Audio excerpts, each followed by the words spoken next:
तो सजेलिटी limited opening में down, mid session में अच्छी रिकवरी और दिन के आखिर में लगभग लगभग फ्लैट क्लोज हो गया है।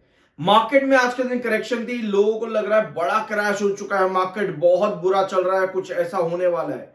मार्केट इसी तरह से चलता आया है सालों से, कुछ नया नहीं हुआ है।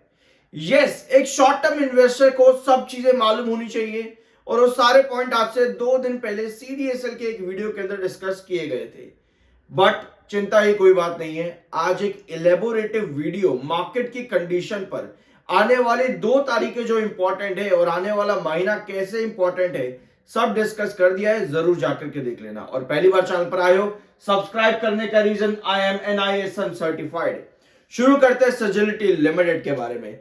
कंपनी का म्यूचुअल फंड डाटा आ चुका है 2025 अक्टूबर का महीना, जहां पे 25 म्यूचुअल फंड बॉट करे हैं और साथ में 32 म्यूचुअल फंड ने सजेलिटी में सेलिंग करी है।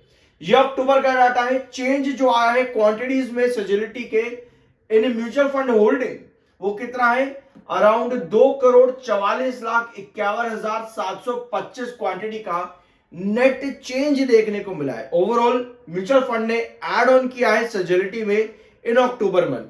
अब हमारे पास एंटिटी क्या क्या है, एक बार वो भी देख लें। चलो फटाफट से इसका रिकैप देख लेते हैं एक बार। यहां पर आओ, अक्टूबर 2025 Mahindra Manulife, Axis multi cap fund, Canara Robeco, Axis multi asset, Axis innovation fund, Jio BlackRock भी यहां पर है, एक्सिस वैल्यू फंड।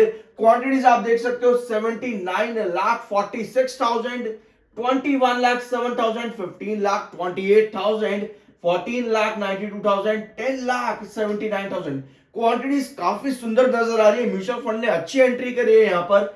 100% नए नए म्यूचुअल फंड्स भी एंटर करते देखने को मिले। लगभग इसी एक पेज पर पांच नए म्यूचुअल फंड हैं जिन्होंने एंट्री करी है सजेलिटी लिमिटेड के अंदर। ठीक है, तो ये है आपके म्यूचुअल फंड्स का डाटा। और कुछ म्यूचुअल फंड ने एग्जिट भी किया है, बट ओवरऑल म्यूचुअल फंड आपको बायर देखने को मिले हैं सजेलिटी लिमिटेड में। ठीक है, 20 तारीख को नहीं, 21 नवंबर, 21 of November Kotak mid cap और 20 नवंबर जेएम फाइनेंशियल इंडिया, ये दोनों ही कॉन्फ्रेंस इन्वेस्टर एनालिस्ट मीट जो है सजेलिटी भी अटेंड करेगा। तो देखते हैं क्या आउटकम्स और क्या क्या नए स्टेटमेंट्स देखने को मिल सकते हैं इस सेक्टर को लेकर के। सजेलिटी लिमिटेड, काफी लोग समझते हैं कि इसका सेक्टर सीधा हेल्थ केयर सेक्टर में है। काफी लोगों को लगता है कि कंपनी सीधा हेल्थ केयर के अंदर है, जबकि ऐसा डायरेक्टली नहीं है। इनडायरेक्टली या डायरेक्टली अगर हम समझे, अगर आप इसको कंपेयर करते हो किसी मेडिकल फैसिलिटी या किसी मेडिकल हॉस्पिटल कंपनी से, कि कंपनी क्या हेल्थ केयर सर्विसेज प्रोवाइड करती है, कि क्या कंपनी मेडिसिन प्रोवाइड करती है, कि क्या कंपनी उन मेडिसिन को क्रिएट करती है, मैन्युफैक्चरिंग करती है, कंपनी करती क्या है, इसका सारा डाटा चैनल पर अवेलेबल है बहुत अच्छे तरीके से। आईपीओ के बाद से लगातार मैंने आप लोगों के साथ इस कंपनी को डिस्कस किया ही है टाइम टू टाइम। ऑल्दो कई बार आपको ना इसमें सिमिलर पैटर्न देखने को मिलते हैं, अभी समझेंगे उस पॉइंट पर भी आएंगे। इसका जो इनकम्बर्ड शेयर है, यानी कि कंपनी का जितना पैसा है, लगभग 50% अमाउंट उसका जो है इनकम्बर्ड है। अब इनकम्बर्ड किया जाता है कुछ पर्टिकुलर रीजन की वजह से। जैसे आप लोगों ने प्लेज सुना होगा, प्रमोटर होल्डिंग प्लेज पर चली जाती है। अब इनकम्बर्ड क्या है, इन दोनों में डिफरेंस क्या है, ऑल्दो ये चीज भी चैनल पर अवेलेबल है। मैं ज्यादा इसको इलैबोरेट नहीं करूंगा क्योंकि इस पर मैंने काफी सारे रिपोर्ट्स और इलैबोरेशन ऑलरेडी चैनल पर दे रखा है। लेकिन कंपनी ने एक स्टेटमेंट दिया था आज से ये लगभग, जब कंपनी का इनकम्बर्ड अकाउंट आया था, ये वाला इनकम्बर्ड अकाउंट जब कंपनी का आया था, तभी कंपनी ने एक स्टेटमेंट भी दिया था कि कर्जे वाली बात तो एटलीस्ट यहां पर नहीं है। तो ये एक छोटा सा रिलीफ है कि इनकम्बर्ड बेसिकली होता है 2 रीजन से, या तो कर्जा, या पर कंपनी के पास जितना भी क्या कहते हो उसको, फ्री होल्ड अमाउंट उसको कह सकते हो आप, एक तरह से कैश फ्लो कह सकते हो कि कंपनी में जितना कैश है वो सारा इनकम्बर्ड है। ठीक है, तो वहां दिक्कतें आती है, बट कंपनी ने इस पर ऑलरेडी क्लैरिफिकेशन दे रखा है, चैनल पर अवेलेबल है। 77.6 का एमएफआई बेयरिश है, 55.1 का आपका RSI technicals neutral plus bearish है। अब आते हैं आपके चार्ट पे। एक लंबा टाइम ना सजेलिटी लिमिटेड ने बिताया है इस रेंज के अंदर। आपको याद होगा 39 का आपका इंपॉर्टेंट बेस, यहां पे 39 का इंपॉर्टेंट बेस, 42 ये आपका पहला ब्लॉक हो जाता था, और 45 ये तीन ट्रेंड हम लगातार एक लंबा टाइम स्टॉक ने यहां पर खुद बिताया है। 39 से 42 पहला ब्लॉक, 42 से 45 सेकंड ब्लॉक। रिसेंटली स्टॉक ने अक्टूबर और नवंबर के महीने में इन दोनों ब्लॉक से ब्रेकआउट दिए। अब आपको यहां पर क्या नजर आ रहा है? क्या आपको दिख रहा है कि कुछ चार्ट का फॉर्मेशन यहां पर है? आपको दिख रहा है कि ये जो ट्रेंड आप यहां पर देख रहे हो ना, ये एक स्ट्रॉन्ग रिजेक्शन ट्रेंड है। कितने पर? Around 53.90 something. ये क्रूशियल रिस्ट्रिक्शन जोन रहा है सेजेलिटी लिमिटेड का। रिसेंटली भी अगर आप देखोगे, इस जोन के पास शेयर आया, आते ही रिजेक्शन फेस कर गया, सस्टेन नहीं कर पाया है। और कम रिसेंट इसी हफ्ते के अंदर अगर हम देखें, मंडे नहीं, इस हफ्ते नहीं, पिछले हफ्ते, इस हफ्ते मंडे भी आपको 53.90 के आसपास आता देखने को मिला था, बट रिजेक्शन फेस किया। तो एक रिस्ट्रिक्शन यहां पर अभी भी बना हुआ है। जब से कंपनी बनी है, लिस्टिंग हुई है मार्केट के अंदर, रैली जो आपको मिली, उसके बाद से लगभग चौथी बार ऐसा है कि 53.90 पर स्टॉक रिस्ट्रिक्ट हुआ है। अब आपको करना क्या है? एक बार ना यहां पर आपको क्लोज के अंदर क्या नजर आ रहा है कि जब भी आपका 53.90 पास में होता है ना, आपके पास रिजेक्शन आ रहा है, सेल ऑफ आ रहा है, ऊपर की टेल आपको लंबी नजर आ रही है। आपको चाहिए सस्टेनेबिलिटी। कोई भी रिस्ट्रिक्शन वो तब तक रिस्ट्रिक्शन बना रहता है जब तक वो रिस्ट्रिक्शन सस्टेन ना कर जाए। ये होती है एक सस्टेनेबल कैंडल।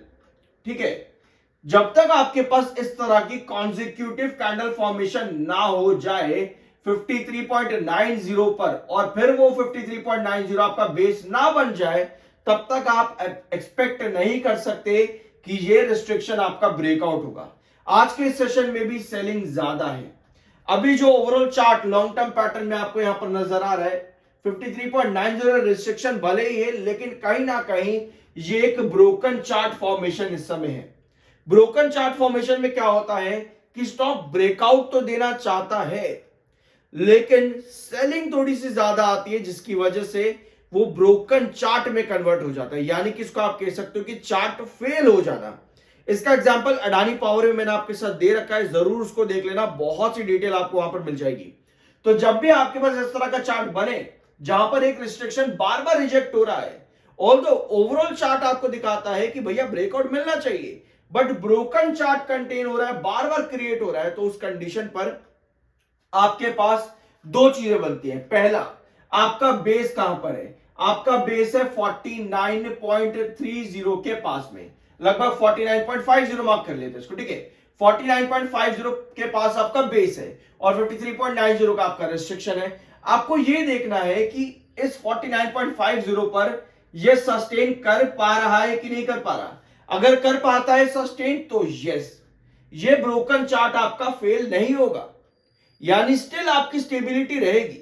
आपको यह देखना है कि कहीं आपके पास इस तरह की कैंडल ना क्रिएट हो जाए जहां ऊपर की टेल लंबी हो और वो सेल को इंडिकेट कर दे। अगर ये कंडीशन होती है तो यस, ये ब्रोकन चार्ट आपको और नीचे लेकर के जाएगा।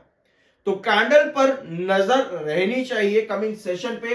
49.50 आपका बेस है, 53.90 आपका रेस्ट्रिक्शन है। तो ये कंडीशन इस समय सेजेलिटी लिमिटेड की। कंपनी के फाइनेंशियल्स अच्छे दिखते हैं, कंपनी अच्छे रिवेन्यू ग्रोथ पर भी है, कंपनी अच्छे प्रॉफिट्स भी निकाल पा रही है। एफआईएस अच्छी एंट्री पर है, ऑल्दो एफआईएस ने सितंबर क्वार्टर के अंदर सेलिंग थोड़ी सी करी है, बट ब्रेकआउट भी उसके बाद मिले हैं, जो कि एक अच्छा साइन है। तो क्या सेजेलिटी में एफआईएस की एंट्री वापस हुई है? एक बार इस पॉइंट को ना देखते हैं। ठीक है, मैं भूल गया था इस पॉइंट को आप लोगों के साथ डिस्कस करना। भी जैसे ही याद आया, वीडियो में एंड करने वाला था यहीं पर ही, बट याद आया तो मैंने सोचा चलो इसको डिस्कस कर दूं, क्योंकि ये पॉइंट जरूरी है। आपको देखा जून 2025 में एफआईएस की होल्डिंग 5.99% हुई। ठीक है, प्रमोटर की होल्डिंग कम इसलिए हुई क्योंकि सेबी के रूल्स के अंडर आना था, इस वजह से प्रमोटर की होल्डिंग यहां पर कम हुई है। एफआईएस, जेआईएस और पब्लिक के पास वो सारा माल चला गया। ठीक है, एफआईएस 5.99% की होल्डिंग अब 5.59%। सितंबर के अंदर एफआईएस की होल्डिंग घटी सितंबर टाइम फ्रेम के अंदर, और सितंबर टाइम फ्रेम पे स्टॉक क्या कर रहा था, यानी कि जुलाई से लेकर के 30 सितंबर के बीच में स्टॉक क्या कर रहा था? स्टॉक कुछ भी नहीं कर रहा था, बल्कि एक कंसोलिडेशन ही कर रहा था। यहां पे इस जुलाई से लेकर के 30 सितंबर के बीच में कहीं ना कहीं एफआईएस ने सेलिंग करी है, कहीं ना कहीं सेलिंग करी है। तो क्या एफआईएस अक्टूबर में एंट्री कर गए वापस से, जिसकी वजह से हमें ये मूव देखने को मिला।